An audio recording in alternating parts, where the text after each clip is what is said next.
All right,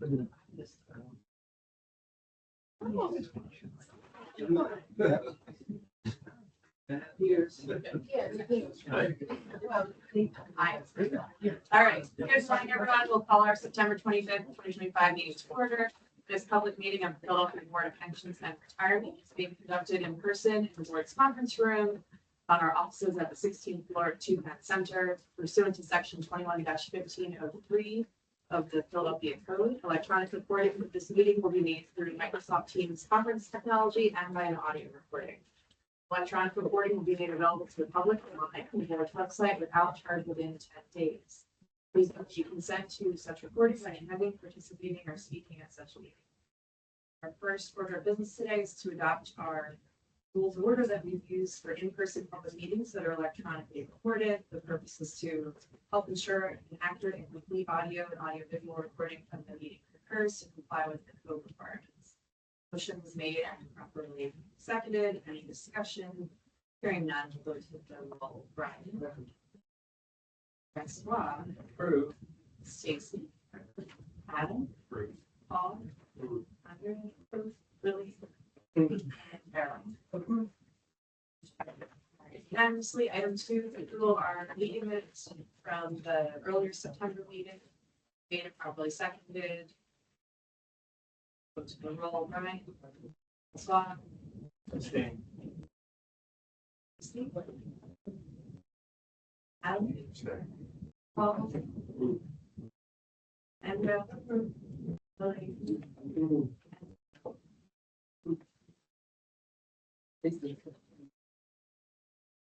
Stacy's here. I'll let her. Let us know she's okay with her. For the minute, For the minute.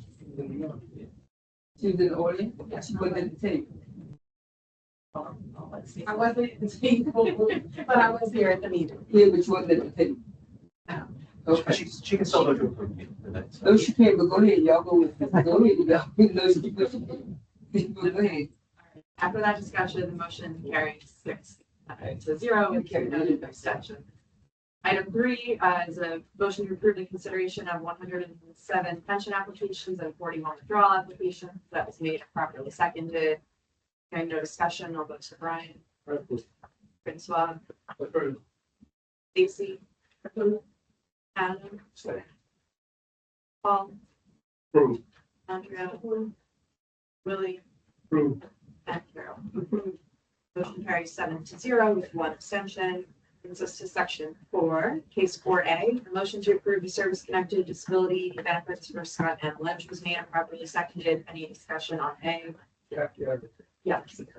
Page 13, doctor's report. The conclusion. It says that this member is not disabled, but he's capable of working with restrictions. He can't be partially capable and partially disabled. And he's clearly saying he's disabled, he can't perform his function. And he goes on to say how he's going to do his job, that he can drive for 4 hours and walk between. He doesn't decide that. Job description. I don't like that. Disabled with. Page 13 out of 13. It is Dr. Christopher Inzerillo. Paragraph is the conclusion, and it's about halfway down. The whole paragraph is relevant. I don't want to read the whole thing to you. You can't say someone's not disabled because they partially do the thing.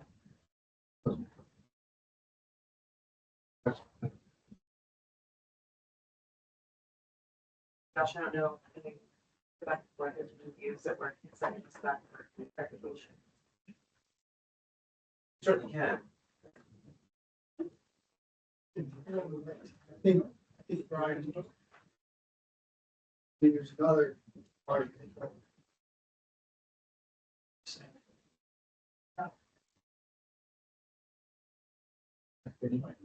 Vote, there's an appeal process and everything else. Fine, that needs to be at the record. I just wanted to make sure I understood your comment. Yeah. Any other discussion on 4A? Hearing none. Brian. Approve. Francois. Denied. Stacy. Adam. Paul, Approve. Andrea, Willie, Approve. Carol, Approved. sorry, so now, thank you. The vote was 3-5, and so the motion for 4A fails. You mean 4 to 5? 3-5, sorry. 3, 4? 3 people in the 4? Brian. people report. It's Oh, 4. right, 4-4, I'm sorry, I just So I don't count? not reading my own writing, which is, we're off to a good start, but it's 4-4, so the chair votes to deny, and the motion for 4A fails 4-5. Thank you. Apologies for that. That's all right. All right, 4B, a motion to approve the service-connected disability benefits for Jeffrey Gilmore was made and properly seconded. Any discussion on B? Hearing none, Brian? Aye. Francois? Stacy? Adam? Paul? Andrea? Lily? And Carol. No. Motion fails 0-8. Case 4C, a motion to approve the service connected disability benefits for Catherine Hunter was made and properly seconded. Any discussion on C? Hearing none. Brian? Aye. Francois? Stacy? Adam? Paul? Andrew? Lily? Aye. Sarah? C. Oh, yeah. Thank you. The motion fails 0-8. Case 4D, a motion to approve the service connected disability benefits for the Sean Lynn was made and properly seconded. Any discussion on 4D? Brian? Aye. Francois? Aye. Stacy? Adam? Paul? Lily? No. Motion fails 0-8. Case 4E, a motion to approve the service connected disability benefits for James Stiles III was made and properly seconded. Any discussion on 4E? Hearing none. Brian? Francois? Stacy? Adam? Paul? Approve. Andreas, please. Lily? Approve. And Carol. Approved. Case 6-2. Case 4F, a motion to approve the service connected disability benefits for Christine Augustine was made and properly seconded. Any discussion on it? Hearing none. Brian? Francois? Stacy? Adam? Paul? Andrea? Lily? Approved. Carol. Approved. The vote was 3-3 with 2 abstentions, and so chair will vote to deny. Motion fails 3-4. Abstention. For G, a motion to approve the service connected disability benefits for David C. LaVoy was made and properly seconded. Any discussion on G? Yeah, with the reports here, page 25 out of 25. Starts off orthopedic opinion and conclusion to go to second paragraph.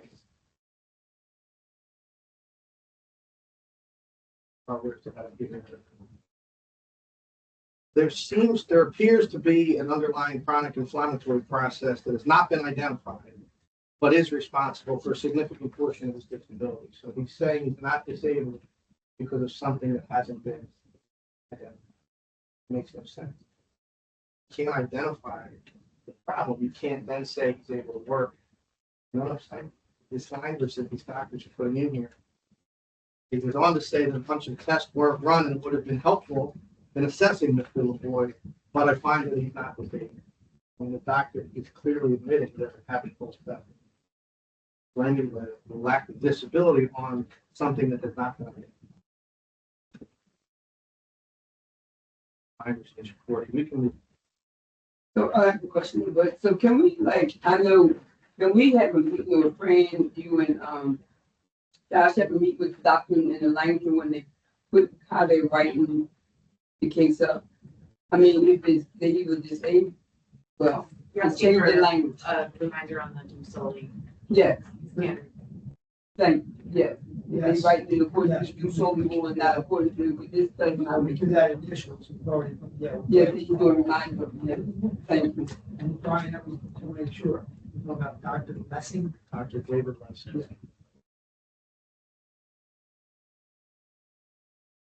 Kind of discussion on 4G. Up to Brian, I approve. Francois, Deny. Stacy, Adam, Approve. Paul, Approve. Ruth, Billy. Thank you. Approved. Motion carries 6-2. For H, motion to approve the source connected disability benefits for Miguel Rivera was made and properly seconded in discussion on 4H. Hearing none, Brian. Approve. Scott, Approve. Stacy, approved. Adam, Approve. Paul, Approve. approved. Billy, Approve. thank you.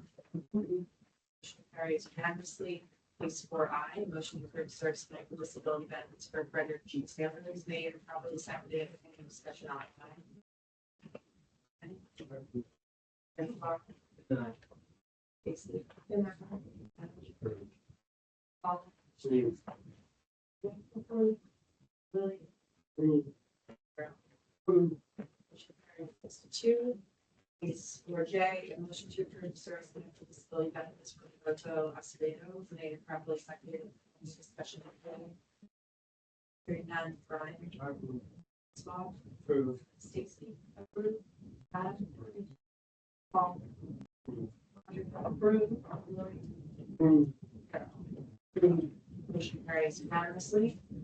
Case 4K, motion to approve service connected disability benefits for Aaron Bidner was made and properly seconded. Any discussion on K? Hearing none, Brian, Approve. Francois, Approve. Stacy, approved. Adam, Approve. Paul, Approve. approved. Willie, Approve. and Carol. Approved. Motion carries unanimously. Case 4L, motion to approve certain connected disability benefits for Mario Capelli was made and properly seconded. Any discussion on L? Bring that to Brian. Deny.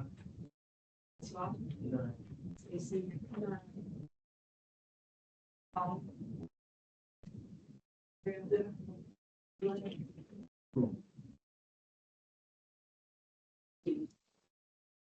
Motion fails 3-5. Case 4M, a motion to approve service connected disability benefits for Robert Burrell III was made and properly seconded. Any discussion on M? Hearing none, Brian. Aye. Swap, Deny. Stacy. Adam, Stay. Paul, Deny. Justin. Billy. Motion fails 0-6 for 2 abstention. Case 4N, a motion to approve the service connected disability benefits for Michelle Casey was made and seconded. Any discussion on N? Hearing none, Brian. Deny. Francois. Deny. Stacy. Adam. Paul. Willie. And Phil. Motion fails 0-7, 1 abstention.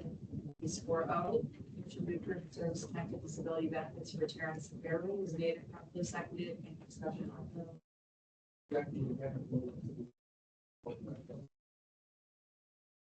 Page 17 out of 18. Even Dr.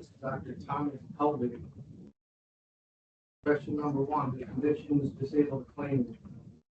He says, no, I would qualify this statement to indicate some level of modification of job duty to some level of disability. Upper left hand would need to be considered. And he's not disabled because he can partially do the job. As far as I know, the city doesn't make adjustments to job description when people come back to disability. You can either do the job or you can't. This is saying he's not disabled because with modifications he could do the job. Doesn't work, right? So I shouldn't guess, but that's, it doesn't. I know it doesn't work. I want you to back me up, right? But that's, you can't say that. He's saying he's disabled because you have to modify his job because of an injury to his back hand. But he's disabled. We can move on. Any other discussion or comments on Hearing none, Brian, I approve. that's why. Aye. Stacy, approve. Adam, Approved. Paul, Approved. Andrea, approve. Lily, Approved. Approved. motion carried 7-1. For P, motion to approve service connected disability benefits for Jenny Felton was made and properly seconded. Any discussion on P? Francois, Approved. Stacy, approve. Adam, Paul, approve. Lily, Approved. and Carol. Approved. Motion carries unanimously. It's 4-2. Motion to approve service connected disability benefits for Christian J. Beneco was made and properly seconded. Any discussion on Q? None. Brian? Aye. Christian, sorry, that's all. Aye. Stacy? And I. Adam? Aye. Paul? Director, Lily? And Carol. Yeah. Bill 0-7-1 abstention. It's 4R, motion to approve the service connected disability benefits for Andrew Better, who made and properly seconded. Any discussion on R? Brian, Approved. Francois, Approved. Stacy, approved. Adam, Approved. Lily, Approved. motion carries unanimously. Case 4S, motion to approve service connected disability benefits for Matthew Hanson was made and properly seconded. Any discussion on this? And Brian. Francois, Stacy, Adam, Paul, Andrea, Lily, and Carol. Denied. Bill 0-7 with 1 abstention noted. Case 4T, a motion to approve the service connected disability for Marco Hudson was made and properly seconded. Any discussion on T? Hearing none. Brian, Aye. Francois, Aye. Stacy, Adam, Paul, Billy, and Carol. None. Motion Bill 0-7, 1 abstention. For you, a motion to approve the service connected disability benefits for Derek T. Wiles, made and properly seconded. Any discussion on you? Hearing none. Brian, Francois, Aye. Stacy, Adam, Paul, Approved. Lily, Approved. and Carol. Approved. Motion carries 5-2 with 1 abstention. Case 4B, a motion to approve the service connected disability benefits for John Foskey was made and properly seconded. Any discussion on B? Brian, Aye. Francois, Aye. Stacy, Stay. Paul,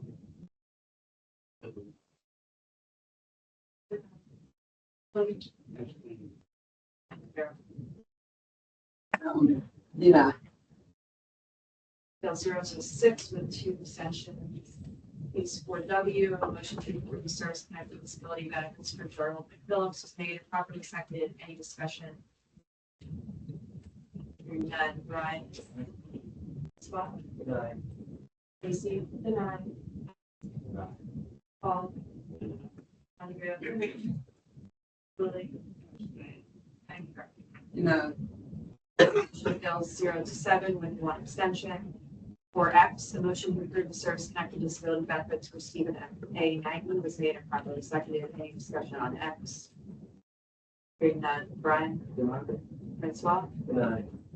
Stacy, Adam, Paul, Aye. Andrea, Willie, and Carol. Denied. Motion fails. Case 4Y, a motion to approve the service connected disability benefits for Raul Ortiz was made and properly seconded. Any discussion on Y? Hearing none. Brian, I'm sorry. Francois, Approved. Stacy, approve. Adam, Approved. Paul, Approved. Andrea, approve. Willie, Approved. and Carol. Motion carries unanimously. Case 4Z, Motion to approve the service connected disability benefits for Tracy W. Fiore was made properly seconded. Any discussion on Z? Ryan? As well. I'm sorry, what, can you say that again? No Z. Or C? Oh, right, sorry. Deny. Stacy. Deny. Adam. Paul. Deny. Willie. And Drew. Deny. Motion fails 0-6 with 2 extensions. For double A, a motion to approve the service connected disability benefits for Sharon M. Pruitt was made and properly seconded. Any discussion on A? Second. Brian? No. Swab? Deny. Stacy? Deny. Adam? Paul? Deny. Deny. Willie? Carol? Deny.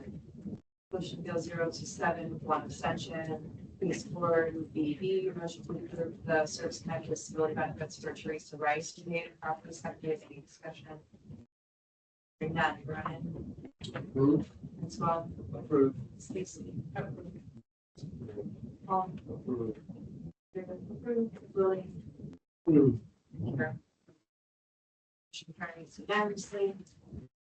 Is for CC, motion to approve the service connected disability benefits for Frederick Simpkins was made and properly seconded. Any discussion on CC? Brian? Deny. As well. Deny. Stacy? Deny. Paul? Willie? And Carol? CC, right? Yes, correct. Deny. Motion fails 0-7, 1 abstention. Case 4D, a motion to approve the service connected disability benefits for Timothy B. Sin was made and properly seconded. Any discussion? Brian? BD, right? BD. Yeah. Aye. Francois? Deny. Stacy? Adam? Paul? Deny.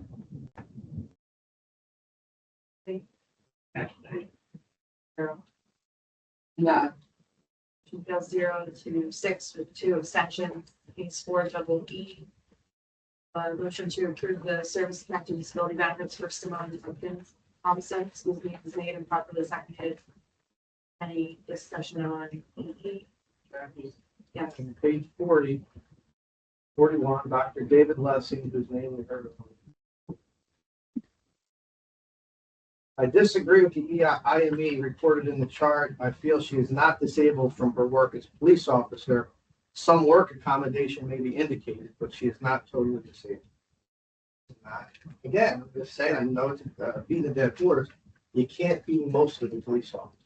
Either you do the job or you're disabled. So just saying she's partially, if we leave it, so she was partially disabled, she is disabled. That's it. They don't make accommodations in the police department for disabled people, partially disabled. That's all, thank you. Any other discussion or comment? Hearing none, Brian? I approve. Francois? Deny. Stacy? Approved. Adam? Paul? Approved. Andrea? Approved. Willie? Carol? Approved. Motion carried 7-1. Case for double F, a motion to approve the service connected disability benefits for Lieutenant Tilly was made and properly seconded. Any discussion on double F? Hearing none, Brian? And Swab? Stacy? Adam? Paul? Deny. Andrea? Willie? Carol? Deny. Motion fails 0-7 with 1 extension. Case for double G, a motion to approve the service connected disability benefits for Rickman Lloyd Jackson was made and properly seconded. Any discussion on double G? Hearing none, Brian? Francois? Deny. Stacy? Adam? Paul? Approved. Andrea? Approved. Approved. Approved. Motion carries 6-2. Case for double H, a motion to approve the service connected disability benefits for Burnett Bell was made and properly seconded. Any discussion on double H? Brian? Approved. Swam? Deny. Stacy, approved.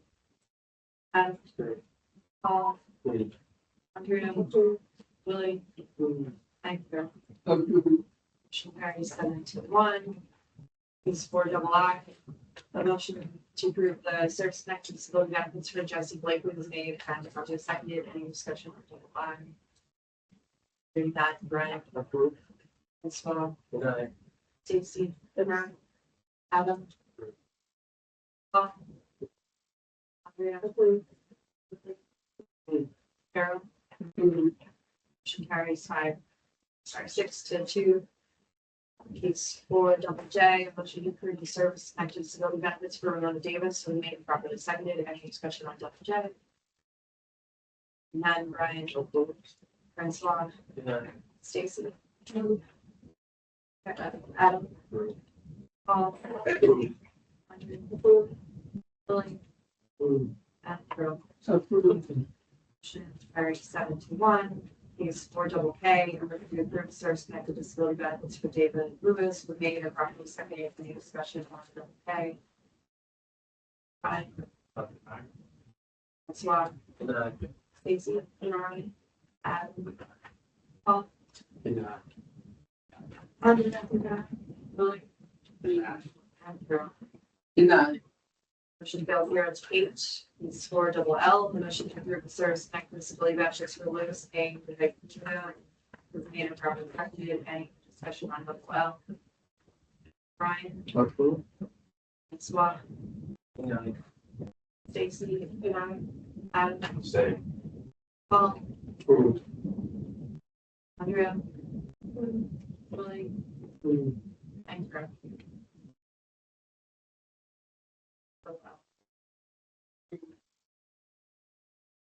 Case 5-2 with 1 extension. Case 4 M. A motion to approve the service connected disability benefits for Anthony Webb was made and properly seconded. Any discussion on M? Brian, Approved. Francois,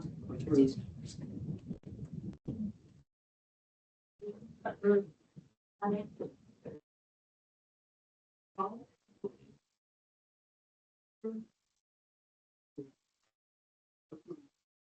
motion carries 7-0 with 1 abstention. 4 N, a motion to approve service connected disability benefits for Joanna Reeves was made and properly seconded. Any discussion on N? Brian, Bob, Deny. Stacy, Adam, Paul, Willie, and Carol. Motion fails 0-8. 4 O, the motion to approve service connected disability benefits for James West III was made and properly seconded. Any discussion on Brian, Approved. Swab, Stacy, Adam, Paul, Andrea, Willie, and Carol. Approved. Motion carries 5-2 with 1 abstention. And case 4 P, a motion to approve the service connected disability benefits for Juanita Wilbur was made and properly seconded. Any discussion on P? Brian, Deny. Francois, Deny. Stacy, Adam, Paul, Deny. Andrea, Willie, and Carol. Denied. Motion fails 0-8. Jack, before you move on, I want to talk about, I know we already doing it, but back to what Brian is saying. And I guess I can ask, we need to ask. In this case, it said that he should have went back to work at the 6th week, and it didn't happen. I'm sorry, which case are we talking about? Lewis, David Lewis. He should have went back to case work at the 6th week that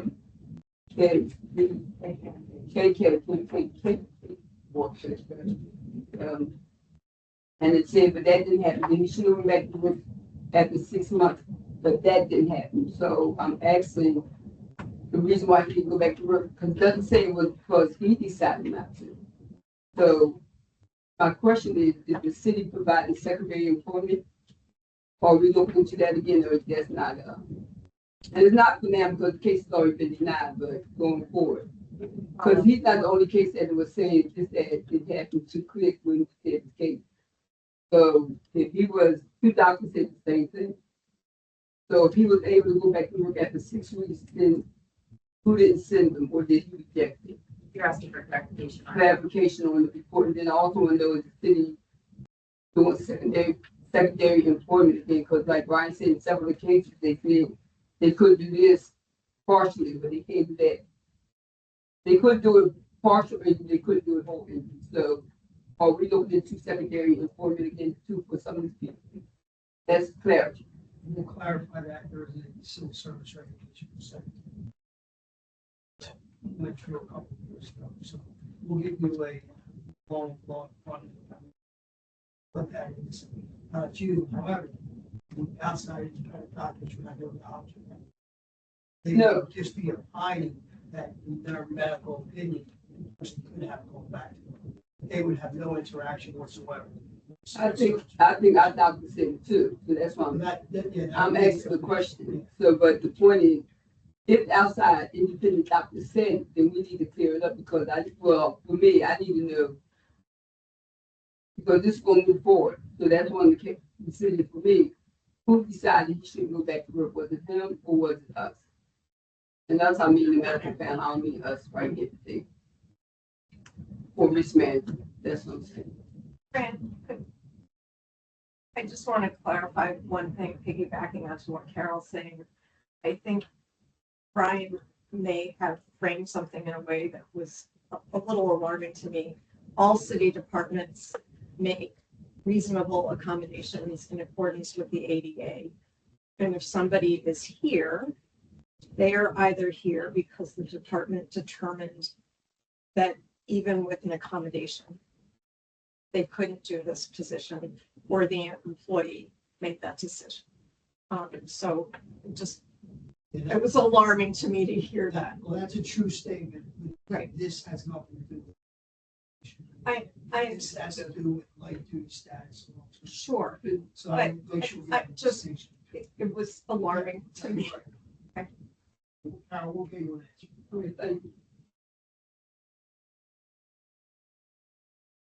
Moving into old business at section 5.5A, the motion to approve the application for service connected disability benefits regarding fixed hours. They properly seconded any discussion on 5A. Bring that, Brian. Swap. Stacy. And Adam. Paul. Andrea. Willie. And Carol. Yeah. Yeah. The motion fails 0-7 statute noted. 5B, motion to approve the application for service connected disability benefits regarding Patrick Boyle, named properly seconded. B. Brian. Francois. Stacy. And Adam. Paul. Approved. Willie. Approved. And Carol. Approved. Motion carries 6-2. 5C, a motion to approve the service connection disability benefit application regarding James Campbell, was made and properly seconded. Any discussion on 5C? Brian. Francois. Stacy. And Adam. Paul. 5C. Andrea. Willie. And Karen. Oh, approved. Motion carries 6-2. 5D, a motion to approve the service connected disability benefits regarding Paul Francis, who made it properly seconded. Any discussion on 5D? Right.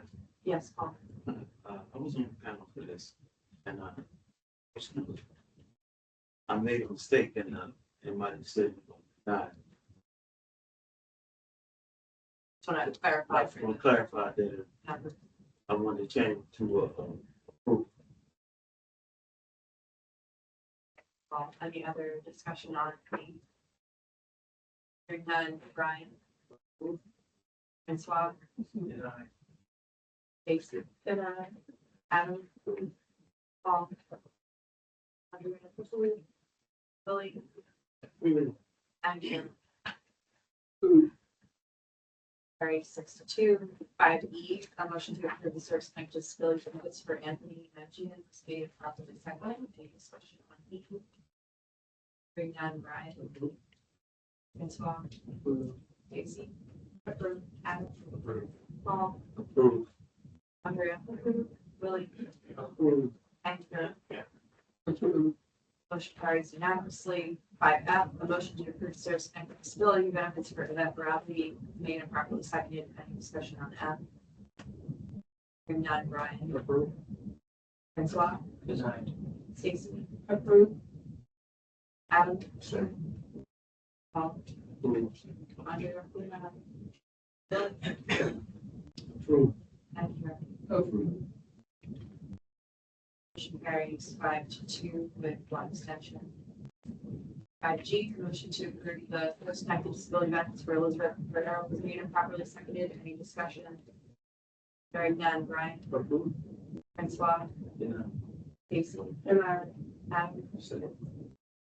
Paul. Andrea. Willie. Approved. Hector.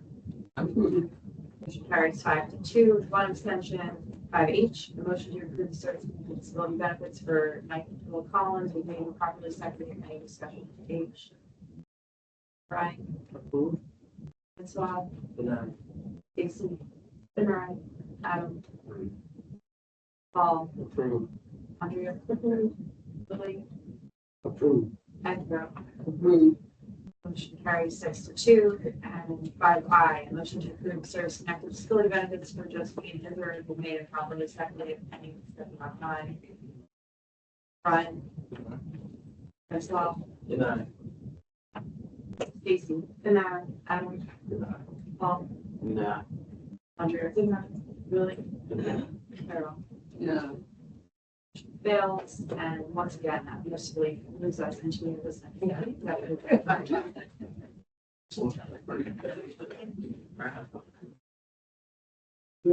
Speaking of America, we have a large number of cases still going through the process. The applications, as you know, greatly increased post-COVID and the subsequent year.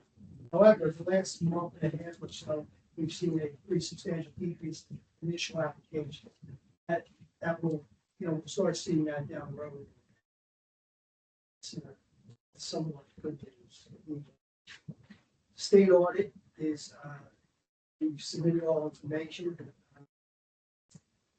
Feedback at this point. So once we hear something, we'll let you know. We had a good meeting with that.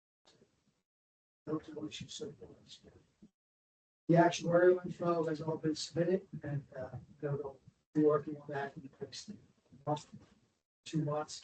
And she has information on that, including maybe more specifics about the PAF, sometimes towards December. So as soon as we get that, we'll provide that to us. Just back to where that was.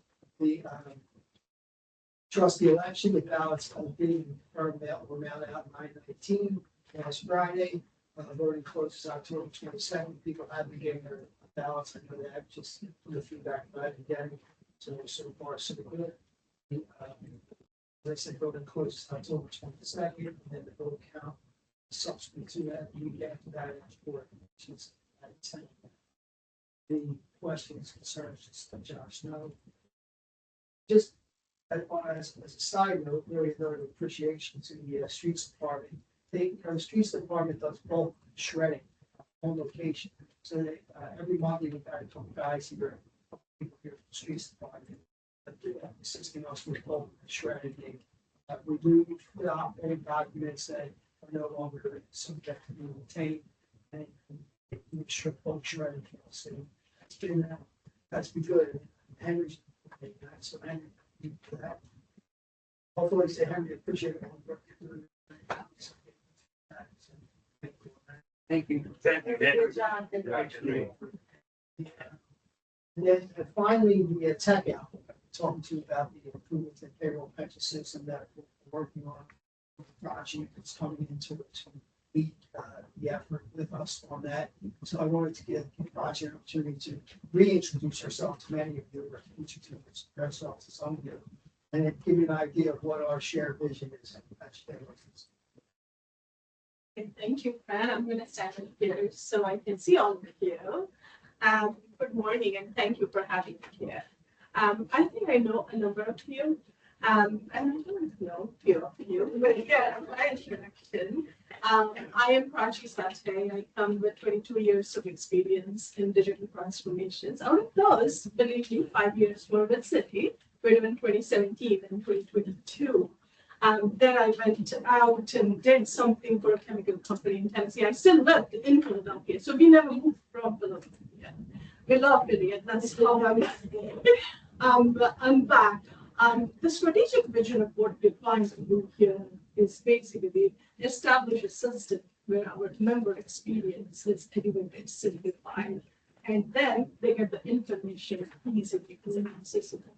That's really where we want to be. How are we going to get there? I'm going to need you.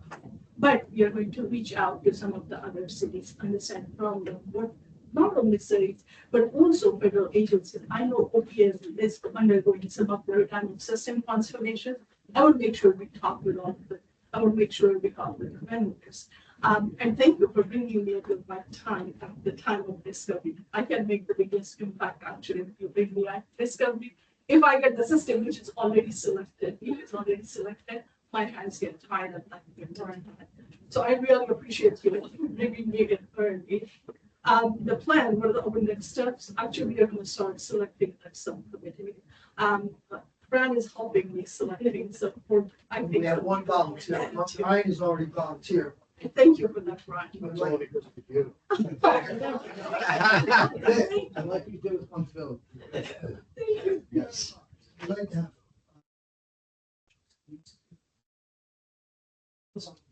Yeah. Terrible. It's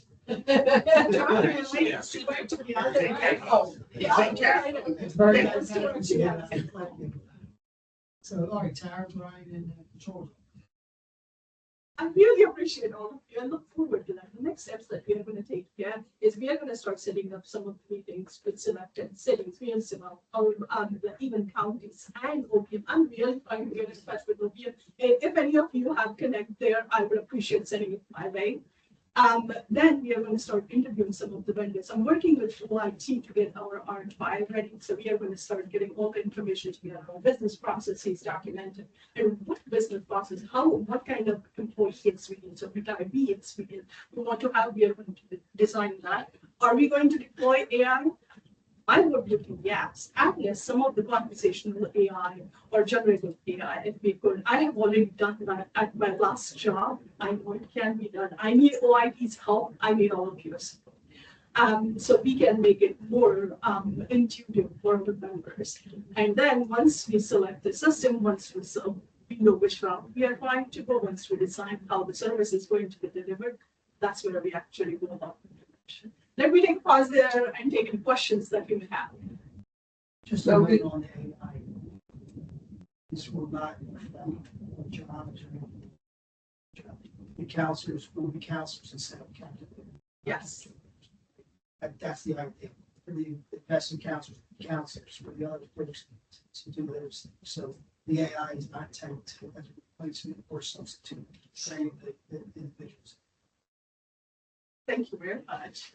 So if you want to have somebody with IT designated to our team, OIT, yes, Yes.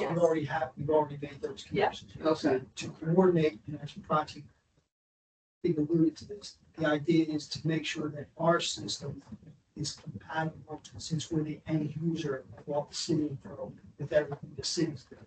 But we're in a better position now to make sure we can make the system specify the specs of our system to make sure it can use seamlessly all the information that we provide for the city. That's the idea.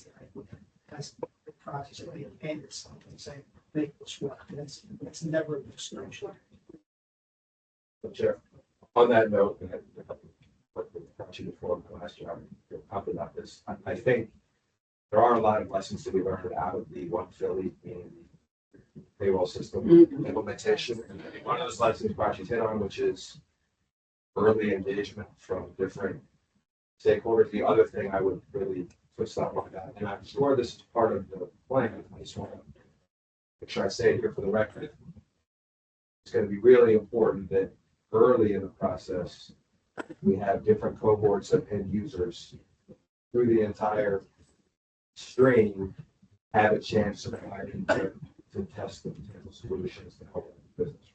That was something we had to do sort of, I think we're still working on the back end.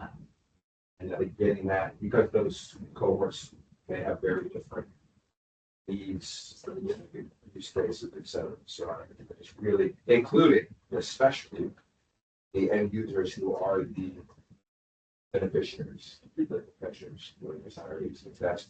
Even there, we have multiple generations, so I think it's going to be important for us to have. To me, that should be really the driving force behind this, are those and me. If the rest of us have to do some things differently to accommodate them, that is really the important thing, that our pensioners go into their advanced years, they easily interface with whatever we do. Because without having the code book that looks like that or whatever. So That's really, that's an excellent point. Amen. Yeah.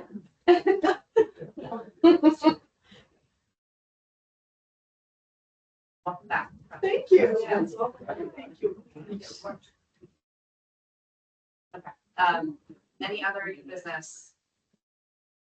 Although since we just met a few weeks ago, there's no update to the litigation summary since our September update.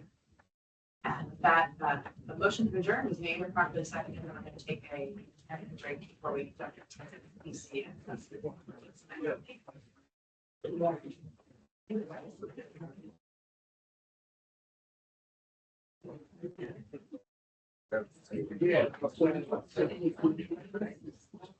Sheriff, I don't know if he's coming back at the moment. I don't know if he's coming back, but right now he's. Just gonna meet for the break.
First item is approval of minutes from the September fourth meeting, your motion. Give a second, move on the second, all those in favor? Good. Abstention, motion carried. Let's do agenda item 2. That's for Thanks, I just wanted to mention before you show I run to staff that, staff will present the full fund recommendation. Something we talked about in the first September meeting around gold stacks and the other funds that are up.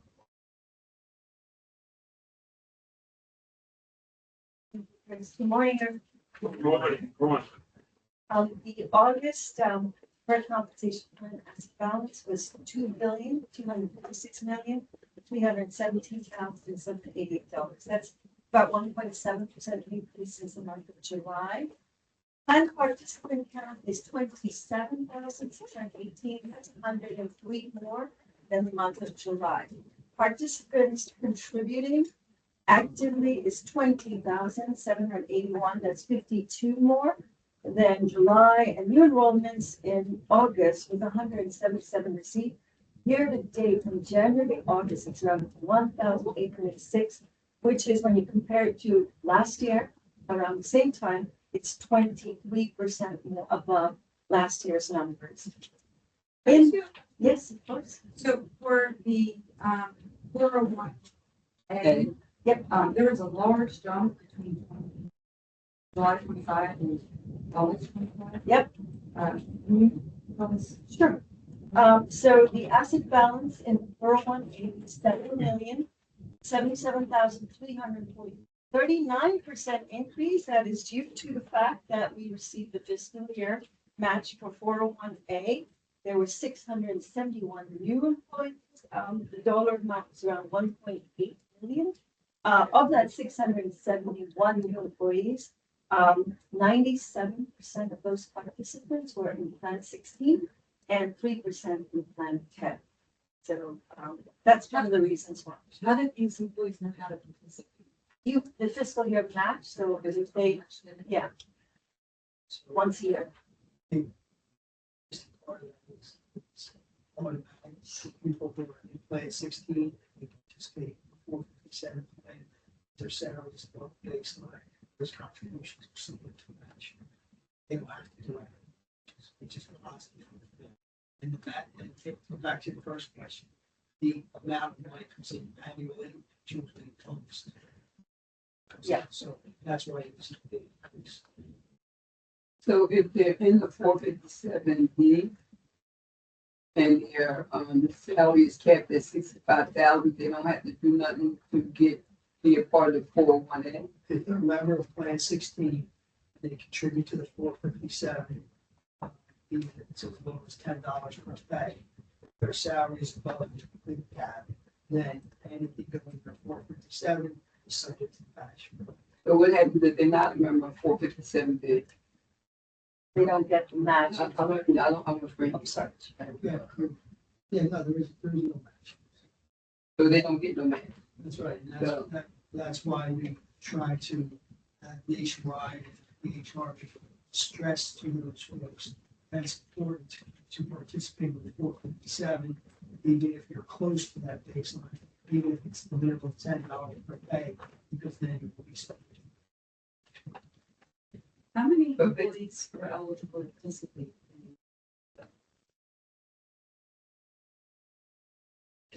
How many actually, like how many aren't contributing to the 47 that are missing out on this? Do we have that? So each year we get a list from the city of those employees that are in the 401k plan that are currently not contributing, that have salary up, a cap above 65,000. So we just received the fiscal year 2024 list. So now we're going to run that list with city in partnership to identify the individuals, any individuals in 401k that are not in the 427.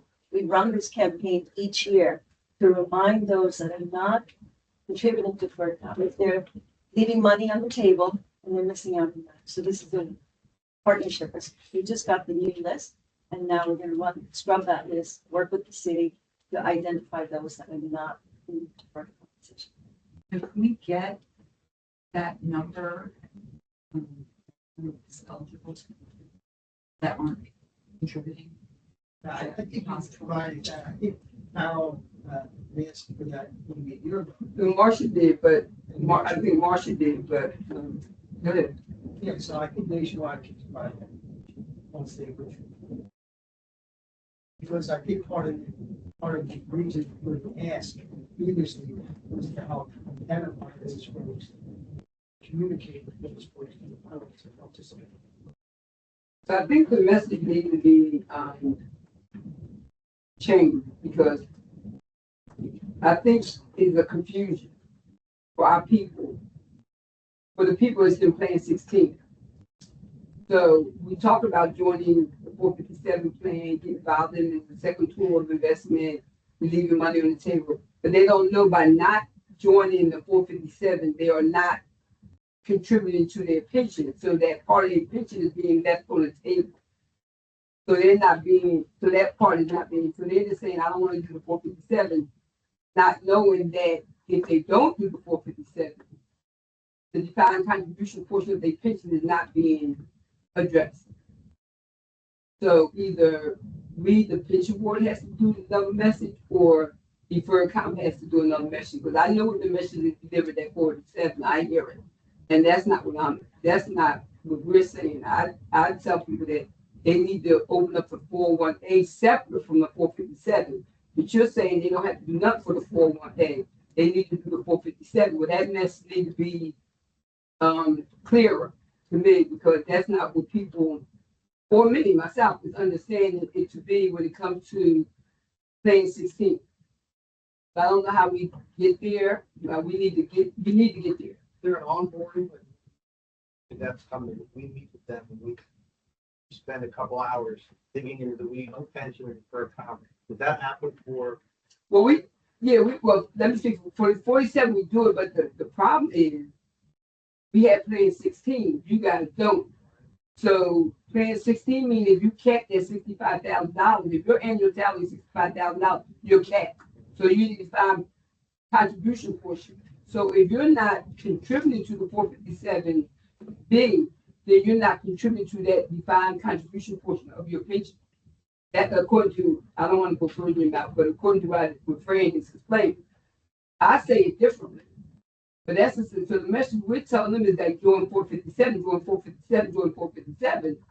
So you're joining 457 to have a second tool of investment, maybe, or you might say, I don't want to join 457. And if you say, I don't want to join 457, but you're in Plan 16, capped at $65,000, then you're screwed. That's what I'm looking at, because the city is not making that, not contributing part of it to the 457. That's You're not putting words in my mouth. You can read exactly what I said. Because if I was explaining it to people, nationwide goes the only way.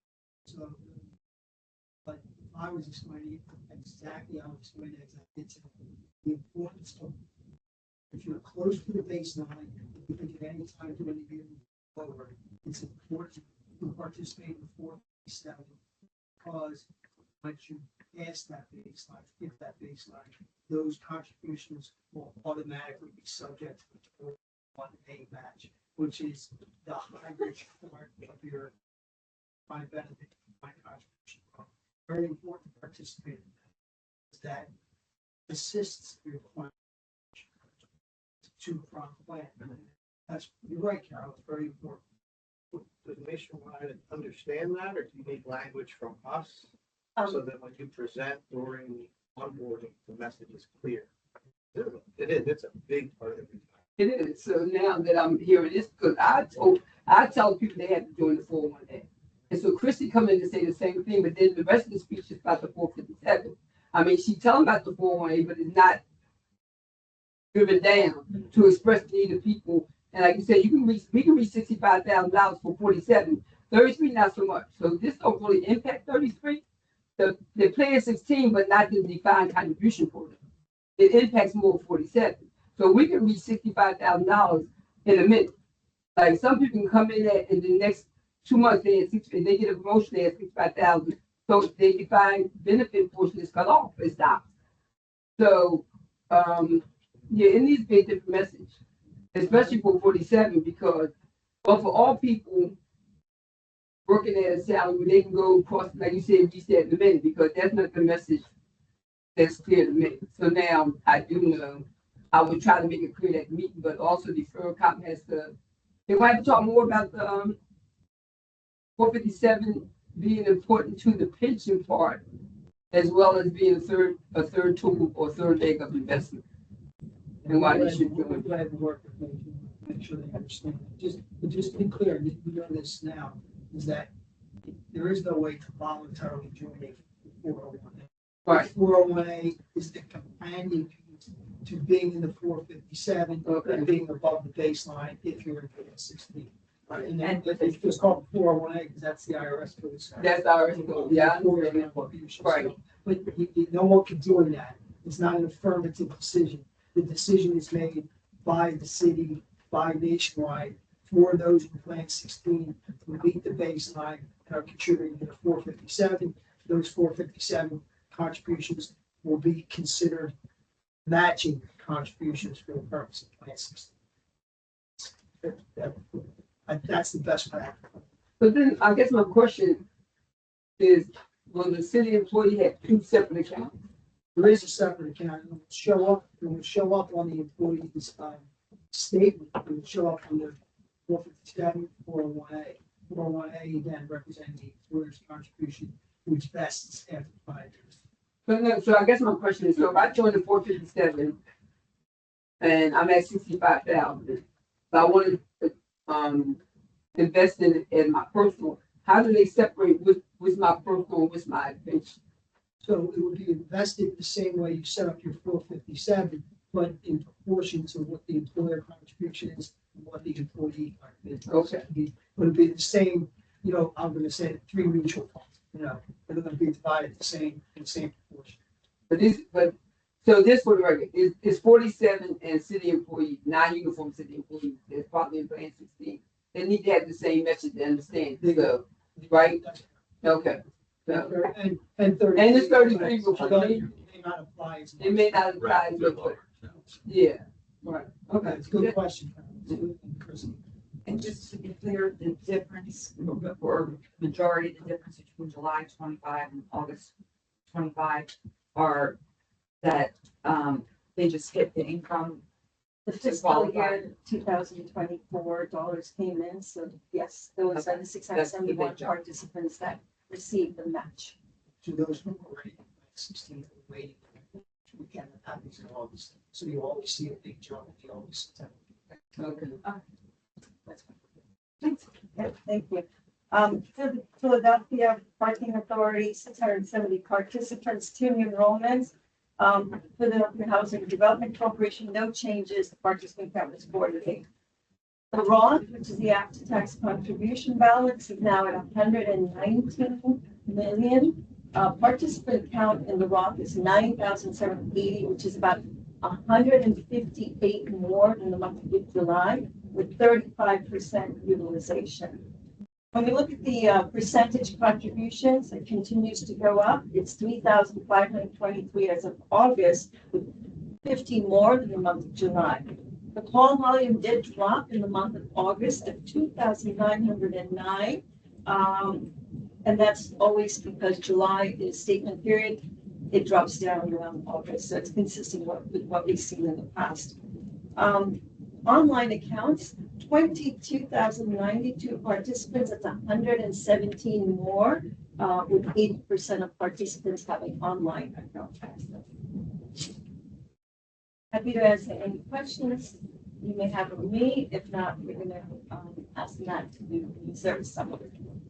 And just one of the, we did have a request from an employee yesterday for concerning Plan 16, and they saw the 401A show up on their account, and they were saying, hey, what was this 401A? We explained it to them, but initially they called the call center, And the person at the call center, who was not one of our local nationwide representatives, did not know about 401A. So if anyone at the call center maybe gets a call about that, maybe they can be referred specifically to our local representatives in order not to employ to act. So it's hitting the candidate. Thank you. I think Chris mentioned that to us yesterday, and we're going to make sure that the call center has all the talking points. And if there's any specific questions, to direct it directly to the As pension. you know, there's a number of Yeah. different plans that Yeah. can be administered for, but just to take, when this question comes up, it's better to know someone that. Absolutely. Thank you.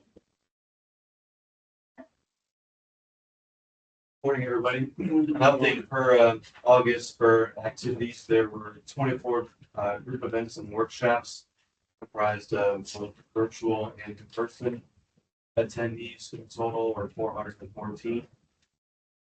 We had two of our Wednesday workshops in August. Don, our CFP, was on vacation, so instead of the 4 typical, there were 2 that month with the attendance there. The new employee orientations, there were 279 attendees, not enrolled attendees 224, and then we gained 103 enrollments out of those new employee orientations during the month of August. Question, feedback, or questions?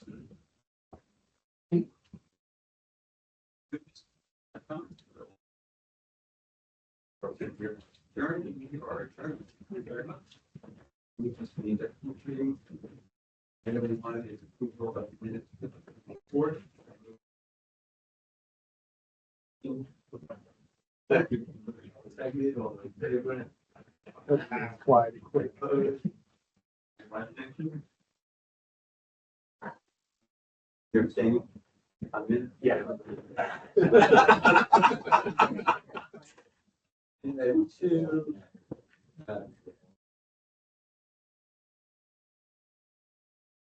Thanks, Rob. I'll cover the festival performance and for the following month.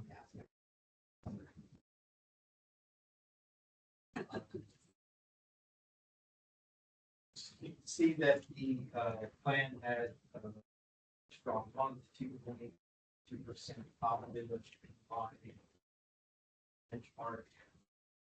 At the end of August, the liquidity of about 2.5. More. One other thing is that fiscal year 2025 return on equity market.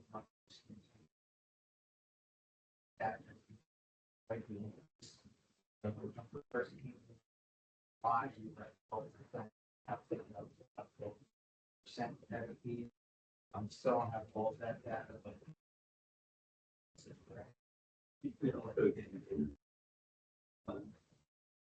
Yes, I've only seen 2, maybe 3 other pension plans.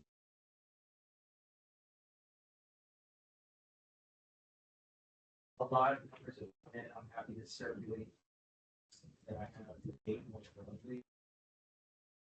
But I've seen 2 or 3 roughly 12% that it's been far more all time. And the other looks like correct. And even I think 1 or 2 of them saw that pretty much were actually benchmarking to benchmark. So they were shooting for their work. Still, I'm happy to circulate. But the month to date estimates went out yesterday. Variables are also good, 1.77% month to date. For fiscal year to date, just under 12% year to date. All of those ahead of benchmark. The cash balance after this morning, 6 million. We have that we fed local rates. We saw almost a decrease in interest rate cash, so that's just what regular. That's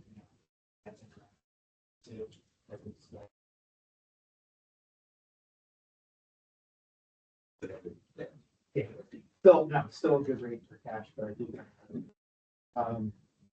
A few of the things we're noting before we goes through the asset allocation stress test.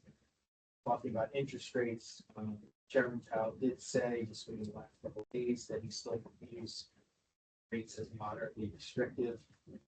Keeping the door open to further rate cuts, although a couple of the other Fed governors have given contrary views. Yes, both ways. Yeah, you know, folks saying no more interest rate cuts, you know, we have at least one governor. It's a lot of interest. We also noted that stocks at this point seem to be high. Seems that people saying here as well. Correct. The market, however, seems to have reacted a little bit negatively, although maybe not as negatively as you expected. You can say irrational. He did not, I did think of that, he did not say. Also looking at the possibility of government, partial government shutdown next week. No talks are scheduled, there were some talks scheduled, they were canceled.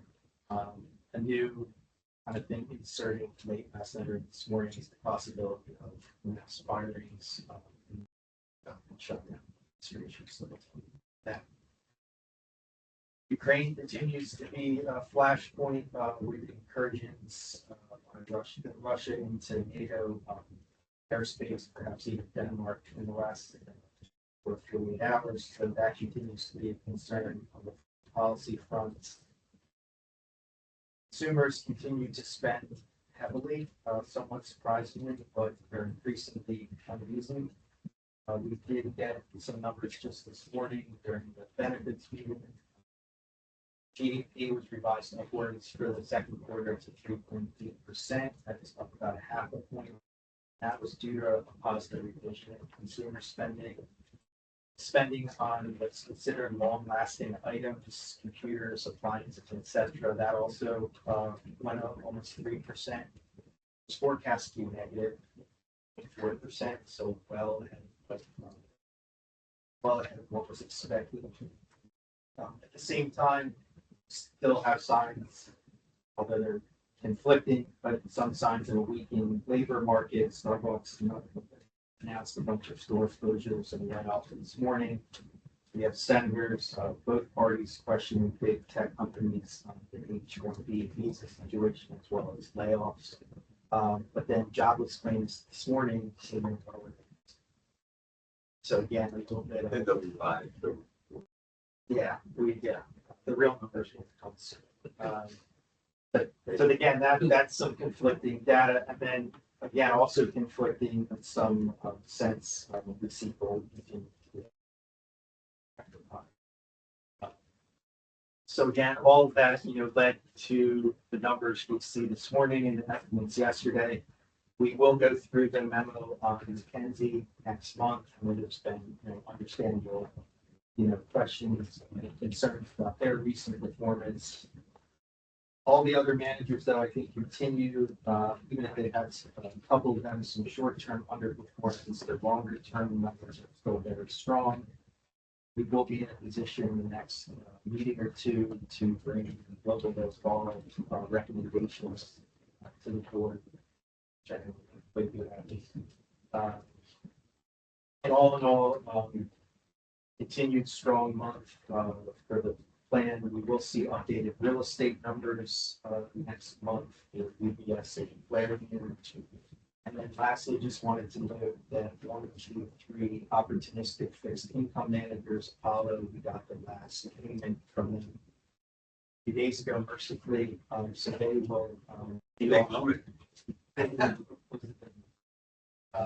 so they will be off the performance report in the next month or two. That'll be us.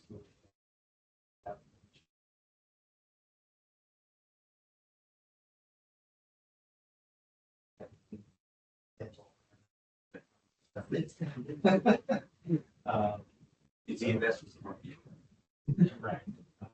So with that, happy to take questions. Chris, a couple of things you actually, just in the aggregate, like revisions that we're seeing, and we've seen, right, the international political situation, the domestic political, and I don't know, West to not report earnings. That's regional. Yeah. Just any idea qualitative. I don't want to overreact. What's our level of concern? The issue with liability of those pieces of information and ultimately the financial records. Are we concerned about that? I think the data, and we had talked a little, staff was talked about, so even prior to the firing of the head of the. Yes, thank you. I think there was already legitimate concerns maybe about how some of the data was being surveyed. I think there's long been concerns amongst economists or folks on both sides of the aisle that maybe some of the methods they use are outdated or antiquated. There's been concerns about, particularly during periods perhaps where small businesses or the market's under higher levels of stress, that you have a higher number of people who don't respond to the surveys, thereby making them less reliable and having to be revised later. I think the issues at the BLS and then some of the suggestions or recommendations around less reporting biannual instead of quarterly. Yeah, I think it calls into question the reliability of that data and how much you can trust it as opposed to 10 or 20 or 30 years ago. Does that make business less likely to want to invest in a fan?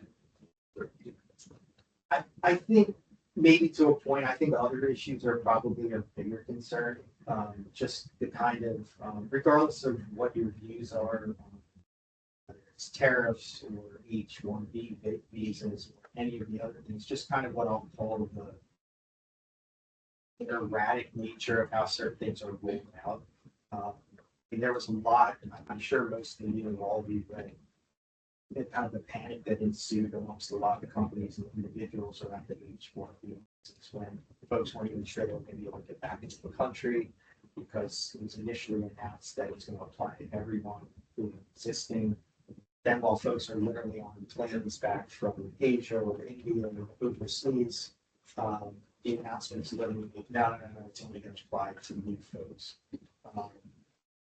Also, to that, question, Rob, we've started to see a lot of, at least speculation that while certain workers can benefit from this $100,000 fee that has been added, it may also have the opposite effect. It could drive tech jobs to Canada or to Mexico, that like Amazon, I think Google already have fairly large presence there. They can do the same work or similar work and get similar results and avoid those kind of fees, and they just move jobs elsewhere. So I think just kind of the erratic, even if ideas turn out to be good, again, I'm not trying to make a political statement, but just the way that they're rolled out without a lot of explanation, I think will make businesses more nervous about investing capital, or at least in the short term. We have a concern government's apparent willingness to take a piece of or partner with Intel, the lithium company, becoming more like China. In that respect, is that a concern? Yes, I mean, right now you could characterize it as, with government taking an equity piece, trying to ensure an adequate or fair return to taxpayers.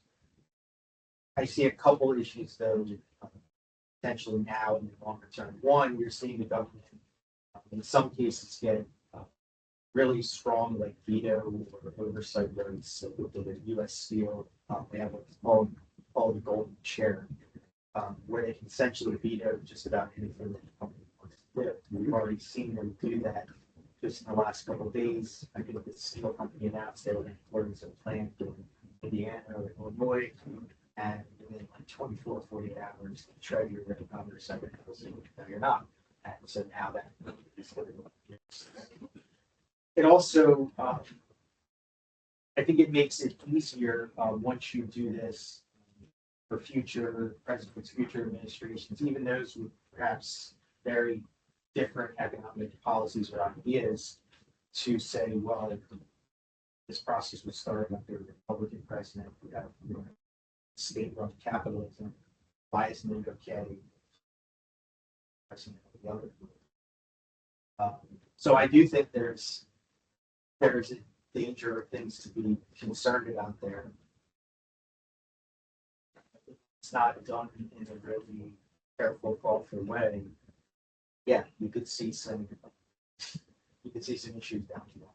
That would be very concerned. I wonder about the integrity of the lives and from obviously from our state institutional, don't even know a person. Yeah, I I mean, mean, you have confidence in the market. I think the more companies you see intertwined with kind of that win, more under the control of the government. Right now, it's empty. I'll go a few. So I don't want to say that makes it okay, but I think it makes it less of a threat to your this we're continue down this road. Yeah, I think we have more concerned. More part of your asset allocation or your investment strategy. Yeah, bigger picture, one of the things we may end up looking at is the expected return of your non-US versus your US stocks, for example, where you think about the integrity of the data that you're getting. The argument could be made that outside of the US, there's less integrity in some of the data. But the flip side is, the US was built on certain principles, and being able to know that certain guarantees are guarantees that can be fulfilled. That's part of the benefit of investing in the US. And with that being, a tricky situation, that could be a premium that's deducted from US exception of trade. The other thing would be around. So that's something we want to look at when the Oh, is broken. and this is more, I mean, we always look at the asset allocation. The good news for us is we're always looking at the asset allocation. So once a year, we're looking at it.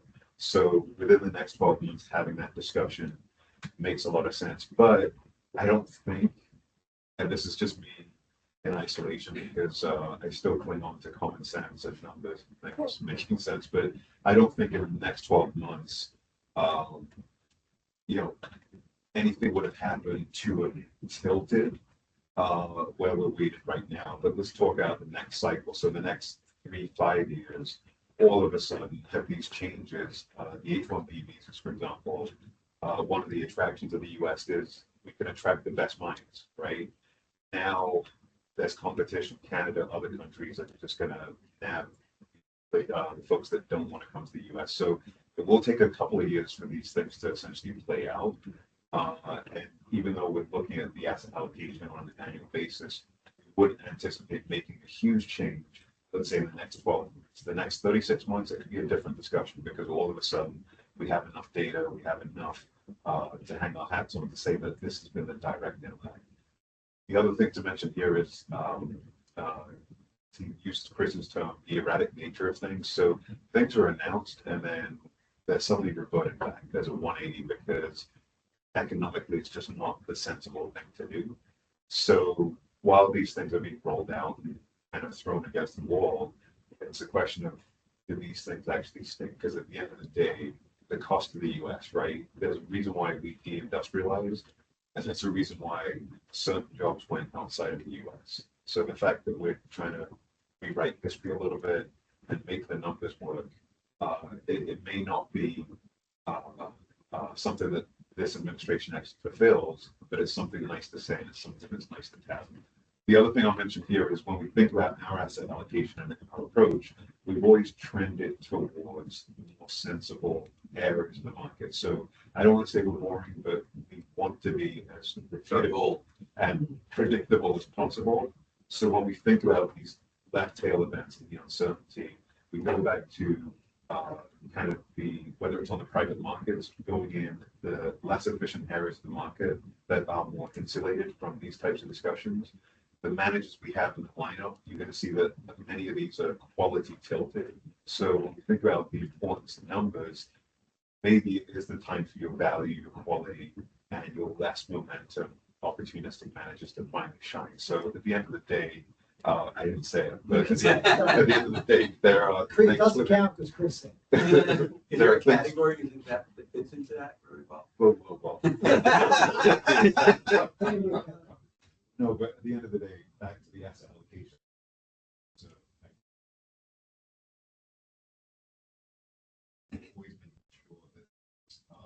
sensible reason. And we were optimistic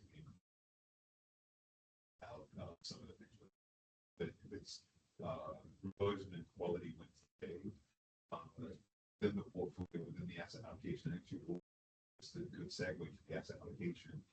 We'll actually see why the approach we've had has been a pretty good one across different market cycles. And even with this administration and its different approach, we still feel that it's did pretty well. So we can discuss the asset allocation now. Okay, so did everyone have the book? I just want to show I can work off that. We need to just go through that. So this is going to be under exhibit 2. And just a quick recap. Last month we went through the approved asset allocation, and we just went through what the approved asset allocation meant from a return standpoint and risk standpoint. What we've done since that is we've gone back and run a few other scenarios, and those scenarios actually bring down the overall allocation we have in private markets and bring up the allocation that we have in equity. So we wanted to show a different path, not a path that we're recommending or soon, but it's really just a proof statement to highlight that the path that we've taken, both from an expected return and then you'll see in the stress test, continues to be the one based on all of the data. So on page 3, under exhibit 2, very quickly, just a quick recap. The asset allocation is built on asset class protection. And when we think about the asset class protection very quickly, to the bottom of the page, we're going to see that you've got private equity, you've got private debt, and when you think about like distribution of return, you have distributions on the right side of the curve, which are your most optimistic scenarios. The middle is, a combination of both negative and optimistic. It's like the base case. And then on the left side, the 5th percentile, you have the worst case scenarios, right? And this isn't me or any of my colleagues deciding that we're just going to input these numbers. And again, this is asset class protections from almost 100,000 scenarios that we're running. If you're looking at your private debt, your private equity, even in a left tail scenario, meaning worst case scenario, looking at plus 3.8 versus 3.3 private debt and your private equity.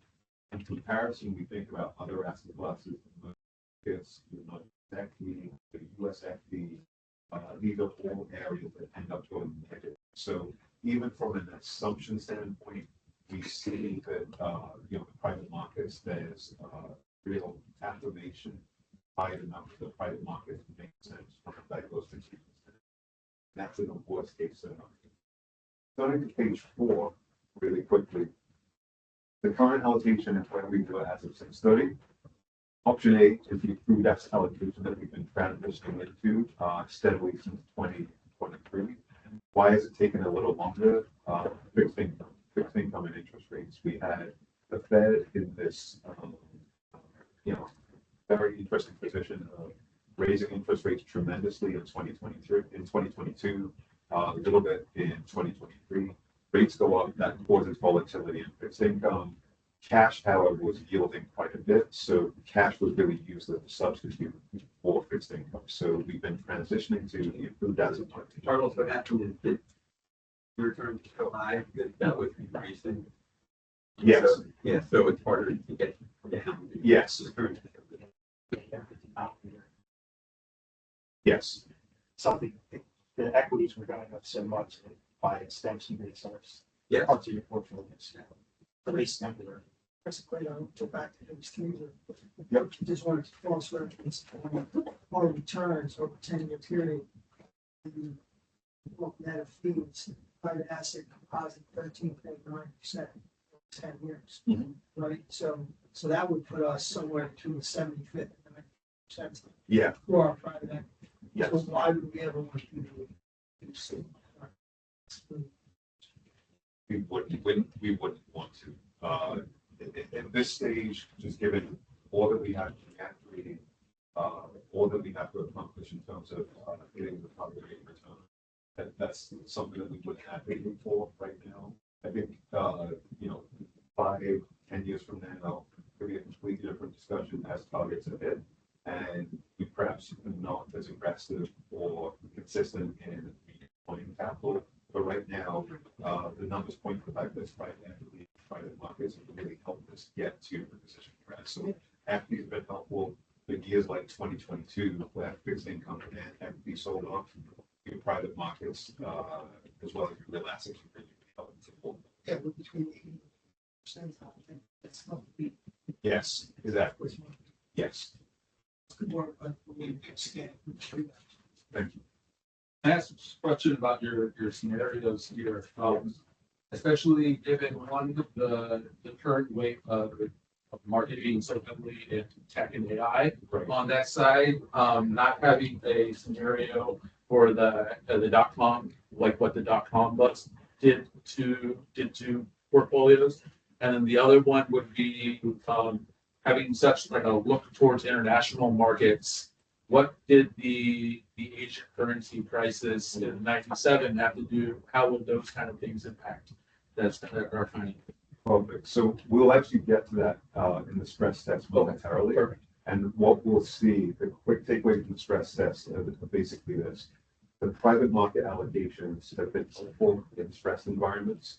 So when we essentially project out some of those scenarios you just mentioned in 2008, it is the allocation, the current allocation actually holds up well versus some of the other allocations. So let me do this. Yeah, that's right. I didn't mean to jump ahead No. with that. No, I think this is perfect. Yeah. This moves us along pretty nicely. So what I'll do here is literally spend a minute or two on these other scenarios, just point to what they are and why we're not actually deviating from where we are. So the option A is the approved allocation with the just transitioning to. Now option B through E, what you're going to see here are just dips in the private market allocation. So option B, for example, we half the private market allocation, we go from 12 to 6%, and then option C, we go from 6 to 0%. Option D and E, we go from 6 to 0%. Where we redeploy those assets back in equities. So for option B and C, we redeploy into a domestic, and then D and E, we redeploy into international. So that's the takeaway here. The private markets is substituted for your public market equity exposure. We can already see off the bat options B through E, the expected return lowers pretty meaningfully, so we don't get to that target rate of return. As a quick recap for option A, the 50th percentile result is it gets us to 7.4%, and in fact on page 6, you'll see here the 50th percentile, right? So option B, even at the 50th percentile, and the difference between an average and a percentile very quickly. Why we like to show both is the average will get skewed pretty tremendously by one bad or one really good period. The percentiles are less prone to getting skewed by a really good or poor period. So looking at the 50th percentile, we consider that to be a very reasonable area to look at. So you see here, the current and option A still get us to that assumed rate of return, but then option B, 50th percentile, 7.2, option C, 7.1, option D, 7, then option E, 6.7. So off the bat, even looking at the 50th percentile, probability of hitting that target rate of return goes down tremendously just from decreasing, halving the private market allocation. B and C are doing that more about stability too. Correct. And getting less risk. Correct. Less return. Correct. And then Can we talk a little bit though about, and we talked about the last bit, I want to make sure we're covering everything. When you show option A here, you're showing the average is 7.1 return. Now, what you're saying is, you look at the 7.1 is the median. 7.1 is the mean. So on page 6, you'll actually see it on page 6 where the table on page 6 actually lists So that's those numbers for the 50%. Yeah, so the 7.4 is the 50th percentile. And then right above that, the lines above that, you're gonna see the. In the seven, right, So 7.1. so kind of put this in the context of our super earn. Right. So the 50 percentile, we are well above. So that's why, if Yes. you look at the first page, it just shows you option A being below. Right. That's why looking at that 50%. Correct. And the other things that we'll factor in, so this analysis just assumes that data returned from the asset class. What we're also capturing is the fact that when we think about the 50th percentile, we have active managers. Fran just went through the numbers highlighting how some of the active management has really added value. So in addition to just the data or the asset class exposure, we're working hard with you all to make sure the managers we put forward are delivering that alpha as consistently as possible. So that also increases, the benefit of looking at the 50th percentile, recognizing that our actual experience has been significantly better the 50th percentile because of those active management decisions as well as the asset allocation. Now, the current allocation actually performs better both at the mean and 50 percentile. But it's the reason that option A is better because it gives some protection on the downside. That's exactly it. And we'll see that in the stress test as well. So as the discount rate has dipped a little bit, we're making sure that we're in this really enviable position where if the discount rate comes down, we can take a little risk off the table. Unfortunately, taking a little risk off the table won't be taking a little alpha off the table. But the nice thing is we don't have to, if the discount rate is going down, the bogey we have to hit is also going down. So this is really just in line with, I think, what we'll continue to see in the foreseeable future. We think about the return of the portfolio, the recommendations of the actuary, and then just making sure the risks that we're taking also accommodate the fact that we don't have to hit a certain level of return over the long term. So under Exhibit 3, this is the scenario analysis on that side of things. So the takeaway from the asset allocation is basically this. The current allocation is really still as well in the past, but we don't live in the past. The asset allocation forecasts out. Well, yes, that's a yes, not all of us, which is a good.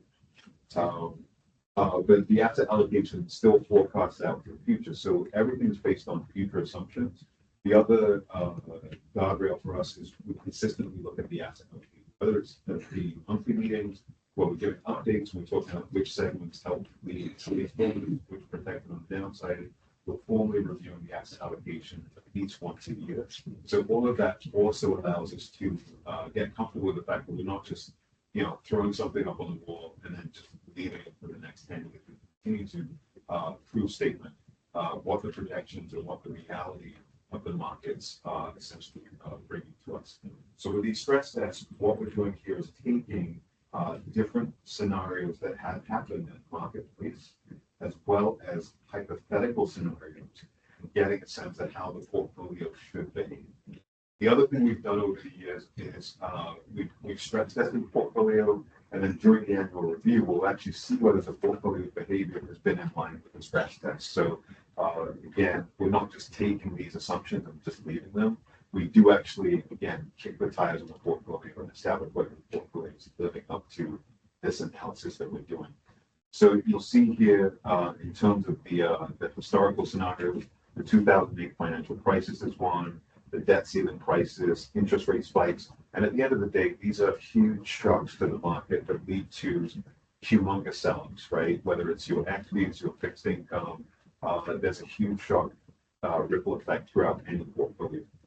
The hypothetical scenarios also point to, I think, examples of what we've unfortunately experienced over short periods in 2025. So Liberation Day, what happened in Liberation Day? We saw yields go up. We also saw the U.S. equities sell off tremendously. When we think about these hypothetical scenarios, we're also looking at some of the realities we've faced for a brief period in 2025.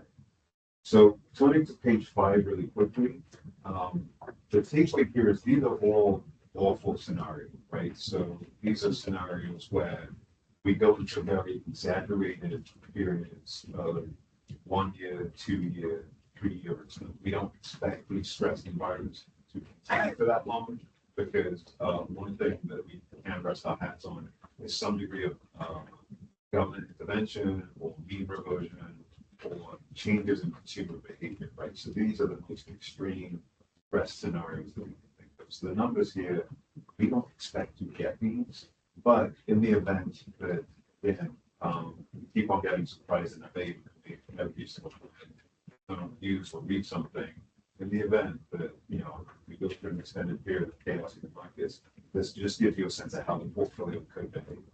So when we look at the key takeaway here is if we look at the current and option A, we're between the current and option A right now, and then we compare option B, C, D, and E. The real takeaway, whether we're looking at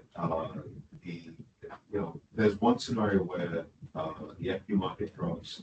Option A, for example, you see that it's down 7.5%. It's better than the current allocation from a performance standpoint. You'll see over the 3-year period in the baseline, for example, it's better than the current allocation. But then going through option B through E, you continue to see that there's pretty meaningful downside protection. And even though the numbers may just translate to basis points, once we translate that to $10 billion and over successive reporting quarters, that's millions of dollars when we think about the difference. And when we think about benefit payments, when we think about liquidity of the portfolio, even though a few basis points do not seem that big, 80 basis points, that's hundreds of millions of that $10 billion figure. So pretty much correct.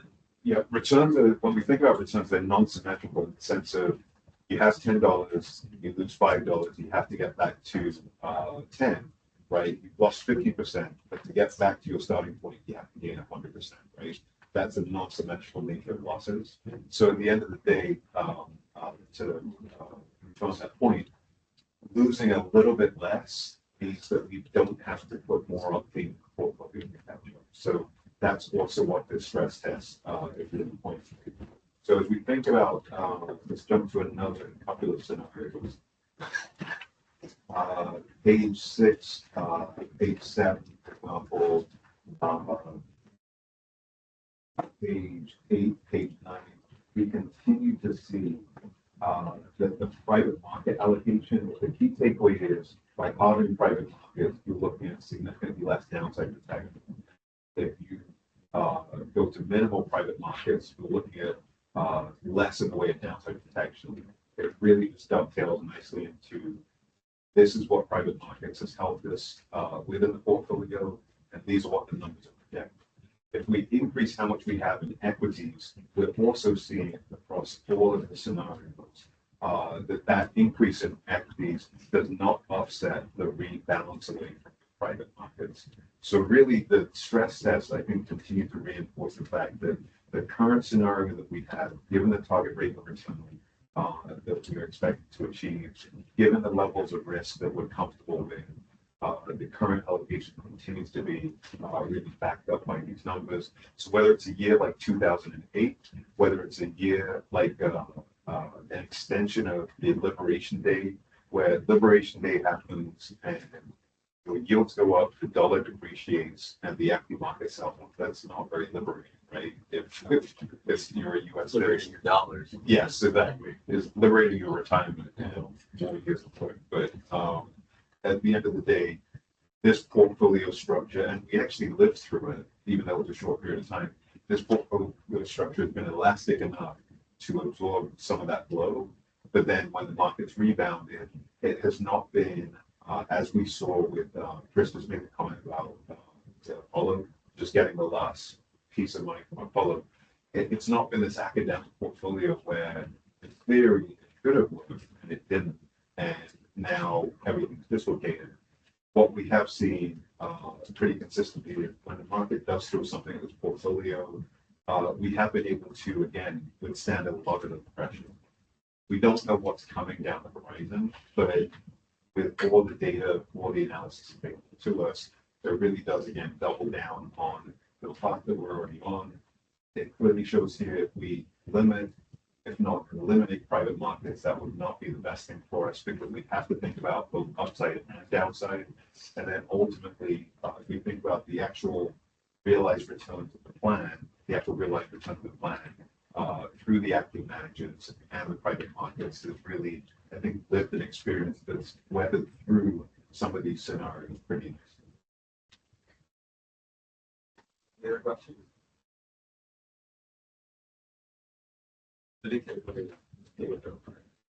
Yes. Correct. And then in 2026, which is we have to say, but in 2026, we'll have another analysis, another discussion.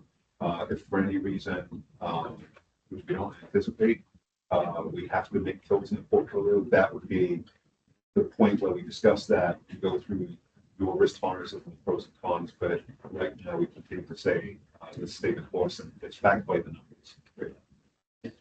I do have a question. So do you think we need to move up the review of our since we only do it once a year? And I think like maybe it's just like kind of late in the year to look at it, but we need to move it up a little bit to or maybe something like that, considering how things are going on. So I mean, I'm just asking a question. So.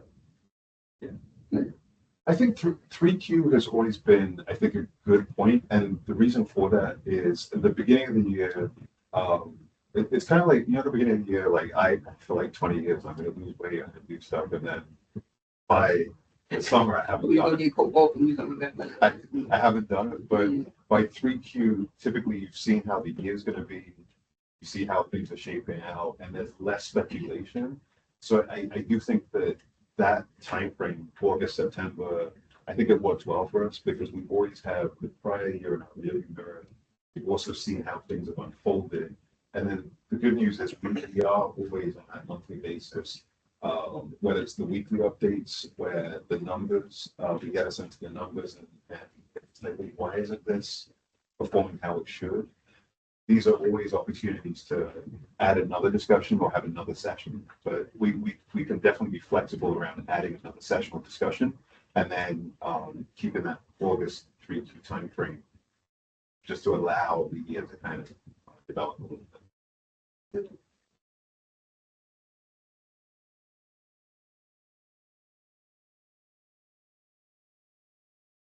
On the securities lending, was bumped around $201,000, $1.28 million year to date. 6.6 million since the program started. Overall diverse AUM combined just under 62.5%. Up a little. WDB and email managers 52.3%. Philadelphia and surrounding counties 12.28.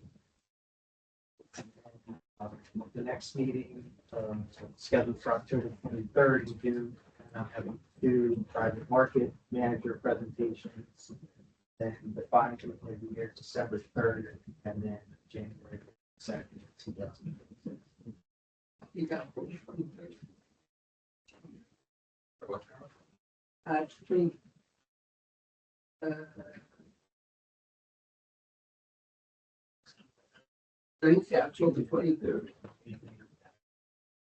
Okay. Oh, no, good. Thank you. Okay, great.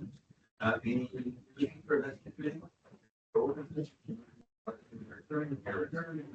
All full working session. And we're motion to include actually take that. Probably seconded. All those in favor?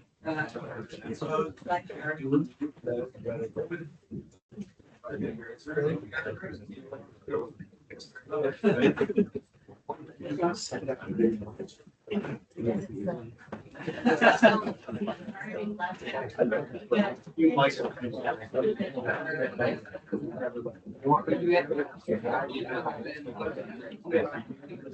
You may.